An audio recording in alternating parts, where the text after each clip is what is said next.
How Our Weather Has Changed, a Storm Track 8 special, sponsored by Tyson Foods. Good evening, I'm Storm Track 8 Chief Meteorologist James Zahara. Understanding weather is important in the Midwest. It's our passion here to not just bring you the day's highs and lows, but to you learn more about the conditions around you. That's why our team is here to do just that tonight. With this Storm Track 8 special report, How Our Weather Has Changed. Tonight, the whole Storm Track 8 team is right here, and we are going to explore four things. Tornadoes on the move, why the area we think of as Tornado Alley isn't living up to its name, and how its shift is putting a target on some more populated areas. And storm severity, how a few degrees in warming can set up more dangerous storms.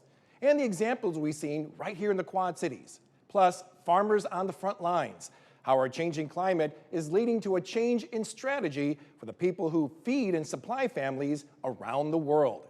And our rising river. We've seen the power of the swollen, mighty Mississippi. Are we doing enough to plan ahead for the next record crest? In fact, let's go ahead and start right there. With frequent historic river flooding, it's considered by many scientists to be the biggest clue our climate is changing right here in our area.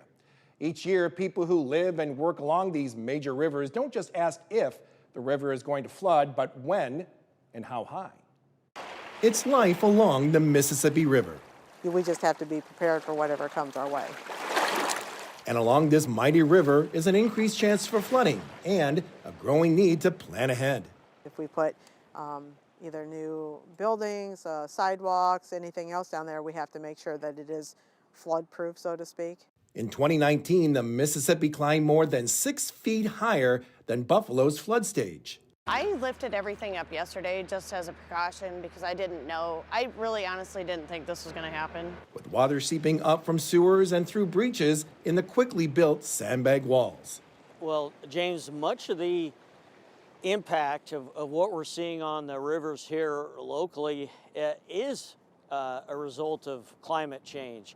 I talked with National Weather Service meteorologist Rich Kinney, who said it's no coincidence we're seeing floods occur more often, last longer, and rise higher than in the past. Yes, this is the new normal, really. And in terms of looking off into the future, we're likely to see these trends continuing at least through the end of this century. The flood of 1965 was historic. Then came the unbelievable flooding in 1993. But it's unbelievable no more. 4 of the last 7 record crests along the Mississippi River in the Quad Cities have occurred since 2000. And 8 of the last 10 record crests on the Rock River has taken place over the last 20 years. Ray, what has been the consensus from your colleagues and science experts about, with the warming that's taking place? It really shows we're in kind of a precarious position that, if addressed now, might save us money and heartache down the line. I talked with Ray Wolf, the National Weather Service's Science and Operations Officer. It seems like the past 2.5 years or so, science has been challenged. We've seen clearly in our observational data set, both locally and around the world, that it's happening.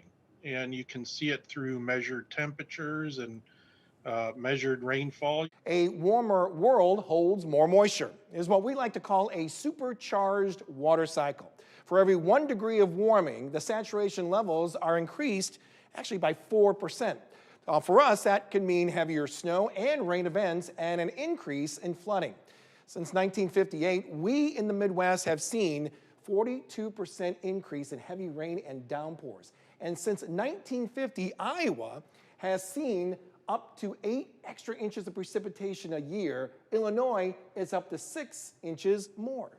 You mentioned to me on the phone, back in 1990, the water was actually above our heads right here. Yeah, absolutely. We're along Parkway and Greenway Drive. This is what it looked like as Bettendorf residents dealt with flash flooding along Duck Creek.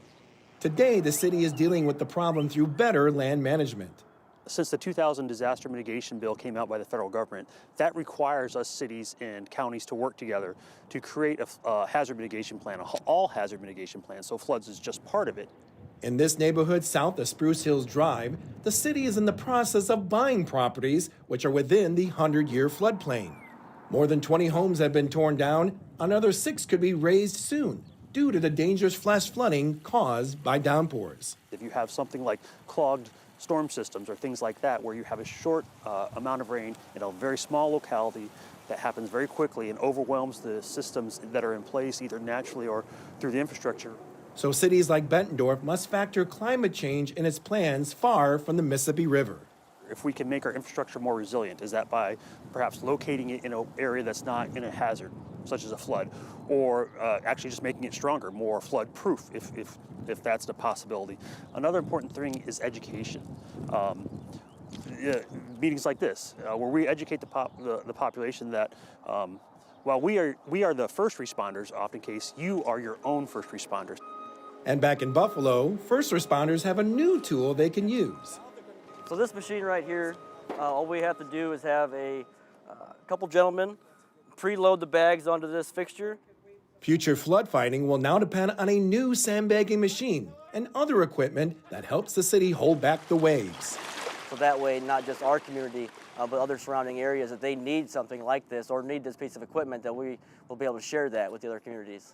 Because a warming planet's impact on our neighborhoods near and even not so near to rivers is not going away anytime soon. Folks really need to factor climate change into their long-range planning.